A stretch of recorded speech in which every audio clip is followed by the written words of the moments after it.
Assalamualaikum warahmatullahi wabarakatuh. Alhamdulillahi rabbil alamin. Wa bihi nasta'inu ala umurud dunya waddin. Wassalatu wassalamu ala ashrafil anbiya'i wal mursalin wa ala alihi wa sahbihi ajma'in. Rabbi shrah li sadri wa yassir li amri wahlul 'uqdatam min lisani yafqahu qawli, amma ba'du. Syukur alhamdulillah, sahabat YouTube Sejuk Sehat Channel yang dirahmati Allah, kita dapat jumpa kembali di channel kesayangan ini dalam keadaan sehat walafiat, tak kurang suatu apapun. Amin. Salawat serta salam tak lupa kita haturkan kepada junjungan kita Nabi Agung Muhammad Sallallahu Alaihi Wasallam yang telah membimbing kita dari jalan kegelapan menuju jalan yang terang benderang, serta yang selalu kita nantikan syafaatnya di yaumul akhir kelak. Amin ya rabbal alamin. Sahabat YouTube Sejuk Sehat Channel yang dirahmati Allah, harapan serta doa kami semoga sahabat YouTube Sejuk Sehat Channel semuanya yang menonton video ini selalu diberikan kesehatan, dilapangkan rezekinya, dipanjangkan umurnya, serta diampuni segala dosa-dosanya oleh Allah Subhanahu wa Ta'ala. Amin, amin ya rabbal alamin. Sahabat YouTube Sejuk Sehat Channel yang dirahmati Allah, sebagai seorang mukmin sejati, hendaknya kita menjauhi maksiat apapun bentuknya dan bagaimanapun kadarnya, karena sesungguhnya segala kemaksiatan, baik yang kecil maupun yang besar, itu memiliki dampak buruk bagi pelakunya, baik itu di dunia maupun di akhirat. Berikut di antara dampak buruk maksiat yang bisa dirasakan oleh pelakunya saat di dunia. Yang pertama, sebab sulit masuknya ilmu. Ilmu adalah awal dari setiap kebaikan. Seseorang tidak mungkin beramal dengan benar kecuali setelah dia mengetahui ilmunya. Orang yang hanya mengandalkan niat yang baik dalam beramal tanpa ilmu yang benar, dia akan lebih sering terjatuh kepada kesalahan. Orang yang hanya bermodalkan semangat tanpa ilmu, dia akan lebih mudah mengikuti syubhat daripada mengikuti ayat-ayat. Karena agama kita dibangun di atas ilmu, bukan di atas akal. Dipahami dengan dalil, bukan dengan perasaan. Rasulullah Shallallahu Alaihi Wasallam bersabda, barang siapa yang Allah inginkan kebaikan untuknya, maka Allah akan pahamkan dia dalam agama ini. Hadis riwayat Bukhari dan Muslim. Artinya, ilmu adalah awal dari setiap kebaikan dalam hal apapun. Dan ilmu yang merupakan awal dari setiap kebaikan ini, kita bisa terhalangi untuk mendapatkannya karena dosa kita. Ingat kisah Imam Syafi'i yang mengalami masa-masa sulit dalam menghafal dan mendapatkan ilmu karena secara tidak sengaja melihat bagaikan kaki seorang wanita. Yang kedua, dampak maksiat yang sering diremehkan menyebabkan sebab terhalangnya rezeki. Sebagaimana ketaatan bisa menjadi sebab datangnya rezeki, demikian juga kemaksiatan bisa menjadi sebab terhalangnya pelaku dari mendapatkan rezekinya. Allah Ta'ala berfirman, barang siapa mengerjakan amal saleh, baik laki-laki maupun perempuan dalam keadaan beriman, maka sesungguhnya akan kami berikan kepadanya kehidupan yang baik, dan sesungguhnya akan kami beri balasan kepada mereka dengan pahala yang lebih baik dari apa yang telah mereka kerjakan.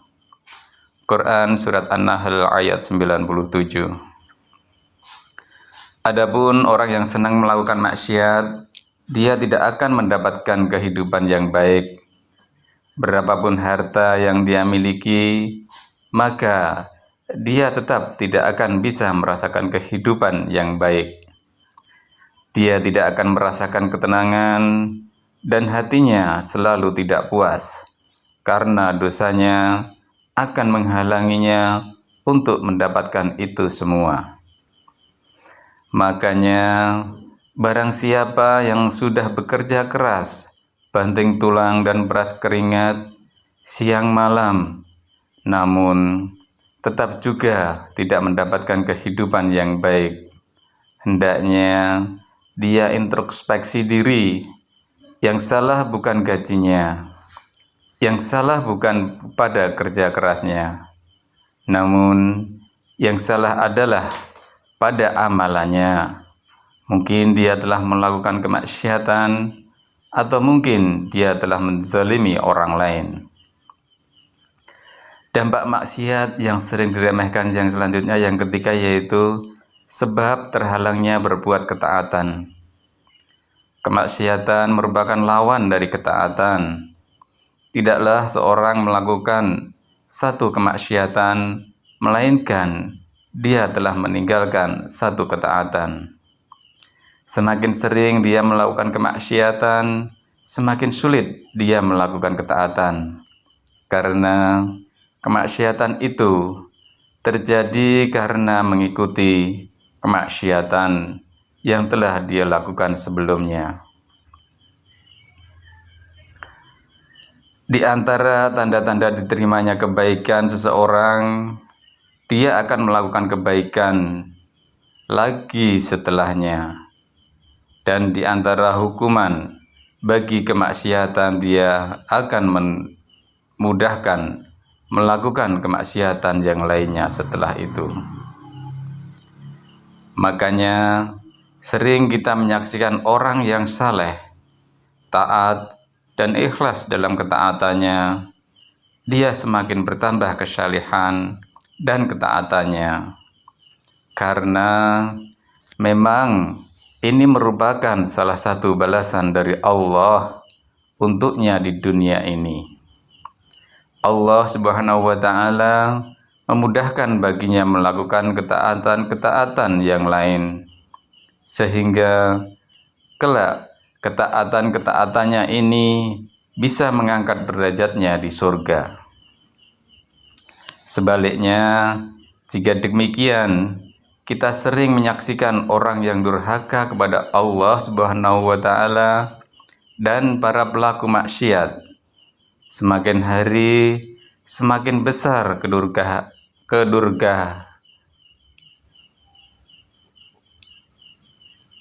Sebaliknya juga demikian, kita sering menyaksikan orang yang durhaka kepada Allah dan para pelaku maksiat. Semakin hari semakin besar kedurhakaannya, dan semakin mudah dia melakukan kemaksiatan-kemaksiatan yang lain, dan semakin sulit ia dari melakukan kebaikan dan ketaatan.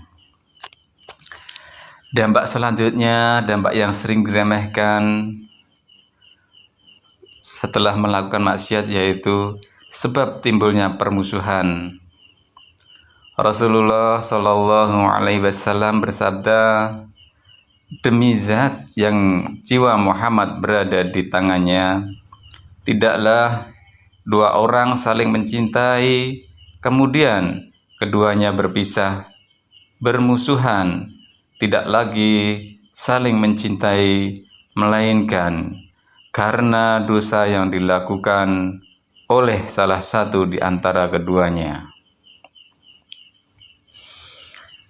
Imam Al-Muzani mengatakan, apabila engkau mendapati dari temanmu bersikap yang tidak enak, sikap yang dingin, maka hendaknya engkau bertobat kepada Allah, karena sesungguhnya engkau telah berbuat dosa. Dan apabila engkau mendapatkan diri mereka rasa cinta yang bertambah, maka ketahuilah itu karena ketaatan yang telah engkau lakukan, maka bersyukurlah kepada Allah Subhanahu wa Ta'ala. Dampak maksiat yang sering diremehkan yang berikutnya, yang kelima, yaitu sebab hancurnya rumah tangga. Kalau saja kemaksiatan itu bisa menyebabkan hancurnya suatu umat yang besar, hancurnya bangsa yang kokoh, apalagi hanya hancurnya sebuah keluarga yang kecil. Berapa banyak rumah tangga yang tadinya baik-baik saja, tapi hancur dengan cepat karena kemaksiatan kecil yang dilakukan oleh salah satu di antara pasangannya. Dan berapa banyak rumah tangga yang awalnya tidak dibangun dengan rasa cinta, tetapi pada akhirnya berjalan dengan baik karena keduanya gemar melakukan ketaatan. Sungguh ketika aku bermaksiat kepada Allah, maka aku melihat pengaruh jeleknya pada tabiat hewan tungganganku dan istriku. Demikian yang dapat kami sampaikan mengenai 5 dampak maksiat yang sering diremehkan. Semoga Allah senantiasa hindarkan kita dari segala bentuk kemaksiatan dan mendekatkan kita menuju ketaatan kepada Allah Subhanahu wa Ta'ala. Dan mudah-mudahan kita selalu mendapat ridho dan ampunan dari Allah Subhanahu wa Ta'ala. Amin ya rabbal alamin. Wallahu a'lam bishawab. Wassalamualaikum warahmatullahi wabarakatuh.